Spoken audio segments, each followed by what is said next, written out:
This is not a drill. This is not a test. Vince Russo has returned to wrestling booking. Sit down. We've got the payment structure between TNA and NXT, and we've got the reason for an AEW star's extended TV absence. Stay tuned for all the deets. So a name recently brought up in the news as someone who was pretty much retired from the industry was Braun Strowman, and we were all kind of looking at it going, you know what, fair enough. Yeah. Like, you've come in, you've done quite a lot, and if this is goodbye, then it's sad, but yeah. But speaking to going ringside, Braun has revealed that he isn't fully retired at all. Yeah, he said, I'm taking a break right now. These hands are always ready if anybody wants them, but right now I'm enjoying taking a little break, getting my body healed back up as normal as I can, and experiencing some other things that life has to experience. He says, I love my time with WWE, but it took up every bit of my time. Now I'm having some opportunities to get out and do some other stuff, see some other things. I have a tequila brand now called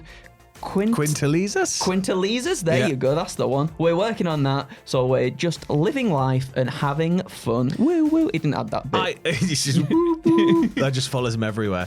I'm not entirely surprised. I think that Braun is the perfect person to bring back at Rumbles to use very sparingly. Put him on short-term runs if he is ever going to come back. But it's good to know that he's exploring stuff outside the industry. Yeah, and that seems to be sort of like the norm for a lot of wrestlers now, isn't it? That when they go away from WWE or unfortunately release or whatnot, they tend to sort of like, especially if they've been doing it for a little while, as Braun Strowman has in the past too, just going away and exploring different avenues and maybe sort of in a way that then can rekindle your passion a little bit, perhaps. Yeah, it gives you sort of a bit of time to absence makes the heart grow fonder and everything. For sure. And hopefully he can sell his tequila at $1 a bottle more than The Rock's. That'd be fun. Just you wait. Cody Rhodes' bus will be plastered with Braun Strowman tequila. The label's just his face. But no, if there's any more, I guess, about Braun popping up, because I think he did. Did he do a couple of indies or something at one point way back? I could not tell you. But either way, he seems to be having fun. Yeah. But moving over to the AEW side of the fence now, we've had a bit of an extended TV absence here. There hasn't really been much conversation around. It was originally speculated that could potentially have been injury, as AEW tends to keep injuries a bit closer to the chest. But Billy Gunn just hasn't been around. So not since Anthony Bowens has teased a heel turn prior to his reunion storyline with Max Caster. Jerry Lynn then stepped in as a buffer between the two former Acclaim members. And then that led to a lot of people kind of going, well, why is it Jerry Lynn? Why isn't it? Where's Daddy Why Ass? isn't it? Yeah, Daddy Ass. Why isn't Billy Gunn here? He should be the one getting involved. But when it comes to the reason behind his absence, his team reached out to wrestle purists, revealing that he wasn't on the sidelines due to injury, specifically not due to a back injury that he'd recently spoke about.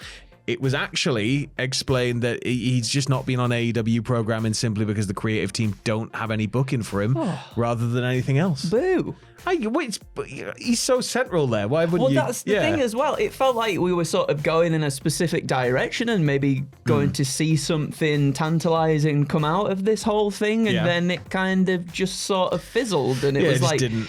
And it's such a shame for a team like the Acclaimed and Daddy Ass, where they absolutely one of the hottest tag teams in the world at one point. On AEW TV, at least, anyway. Like, everybody loved them. There was a lot of hype and surrounding them as well. And yeah, like you said, Billy Gunn, very much an integral part of that team. So just for things to kind of like fizzle out a little bit is just a bit of a shame. I mean, hopefully they can get it sorted and bring him back soon, but it's just more there's not really any creative there, when there is creative there that he could have fit into nicely, unless there's something more going on that we don't know about. But maybe it's one of those things that we'll never find out about until he's back on TV, and everybody will just be like, and you'll forget all about it. But looking over now to NXT and TNA's relationship here. Now, over the last year, there's been a lot of crossover between the stars of NXT and TNA, both shows coming sort of meshing together a little bit and splitting apart again. But each sort of person crossing over has had a notable presence on both TV and premium live events for both companies.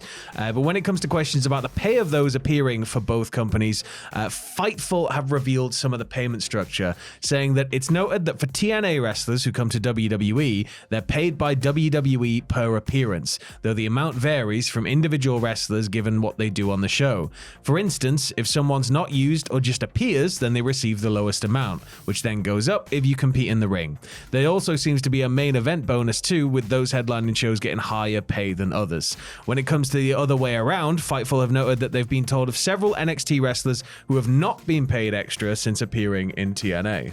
So, not being paid extra meaning... So, TNA stars who come to WWE might receive pay from TNA and a bonus or a payment from WWE for working the WWE show, whereas essentially WWE just pays the NXT star the normal amount to work for TNA. Right. So, I mean, for TNA wrestlers going to WWE, I think that's brilliant. Yes, you know, I think that's really good. A little bit of an extra, and especially rightly so. Especially if you end up in main event positions, you're getting all these bonuses. So, exactly, yeah. and especially if you're someone going to another company and you're like, okay, well, yeah, I would like a little bit more if I'm doing these extra things. And I think rightly so for maybe people who show up and don't necessarily, maybe it's just a little bit of a backstage segment or something. I think it's right to pay them more if they are in that either sort of main event position or also if they are just wrestling on the show at the same time. This is it. It's sort of, it's how films work, right? Where if you're an extra, you get paid a certain amount. An extra with a line of dialogue is like a bit higher, and then you sort of scale it up. So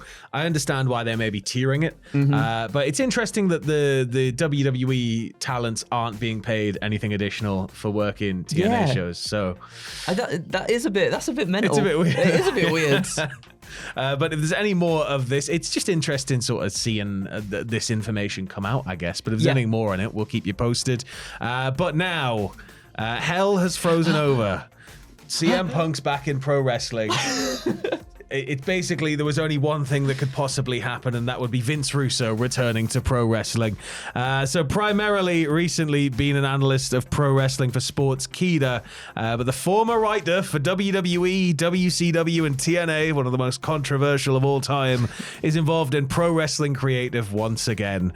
He noted on the final episode of Bro Down that he was working with a new promotion, saying, "I'm going to start doing something. I'm not going to say with who yet, because I don't want to ruin it for them. I'm going to start doing some work with a wrestling promotion, and I spent like last week, Mac, I got to tell you this, and this is the God's honest truth. The first 9 shows I wrote, first of all, somebody gets concussed, and we talk about concussion protocol, number 1. Number 2, we drug test, and this is in storyline now, and not only do we drug test in storyline, but the guy responsible for taking the drug test is literally standing next to the stall of the wrestler to make sure they're not using somebody else's piss. Also, a female wrestler who's in danger of losing power pulls the Me Too card, all in the first 9 shows."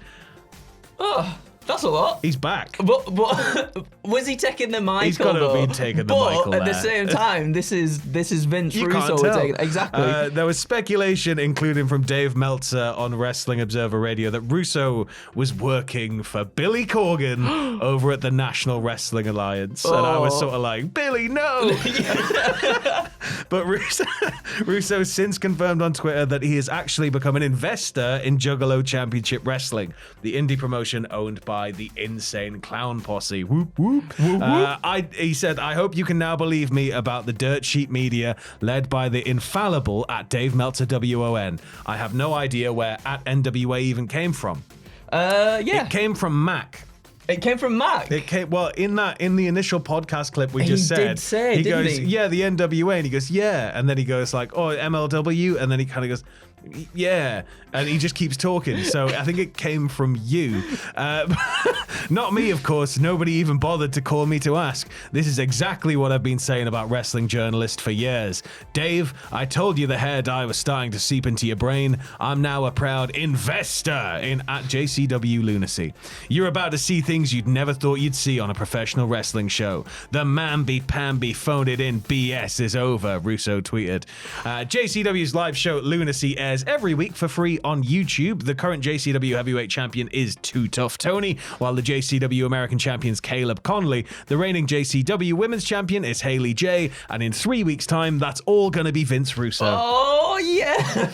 In fairness, I think if there's one promotion where I can actually see Vince Russo's booking working with the product, it's Juggalo Championship Wrestling. and I feel weird saying this, but I completely agree at the same time. It's like hand in glove. Am I excited to see Vince Russo book in 2025? Yes. It's the bizarre, isn't it? It's like he's sat there for years now going like, booking's crap, then show us what you can do. And this is like for a company like JCW. Yeah. I feel like you're right in terms of the way that Vince Russo writes stuff. In terms of, it was very much in the early 2000s, the Crash like that. TV thing, where it's basically there's something for nearly everybody on the show. Mm-hmm. Yes, the storylines are all controversial, button pushy topics, but it's built to try and make people kind of outraged. It worked in the 90s and it worked in the early 2000s, but I think like obviously it came to a screeching halt in WCW. Yeah. But I think that when you take those elements of, hey, like, it needs to be crazy, it needs to be must-see, it needs to have all these stupid things going off, and kind of fill it with near-the-knuckle jokes or fill it with kind of toilet humor, it kind of fits. Yeah. And I completely agree. I don't even know if I've got anything more to add to that, because you're right. I don't know what it's going to look like, but goddamn, I'll be tuning in. It's going to be like, I don't know. And that's it, isn't it? I think people, out of curiosity, are going to tune in just to be like, what could possibly go on? Oh my god. Oh my god. Have a watch party. Right, well, that's it for your second dose of wrestling news. We may be back later on if anything else breaks, but if not, stick with us here on Cultaholic on YouTube in the meantime. Tatty bye.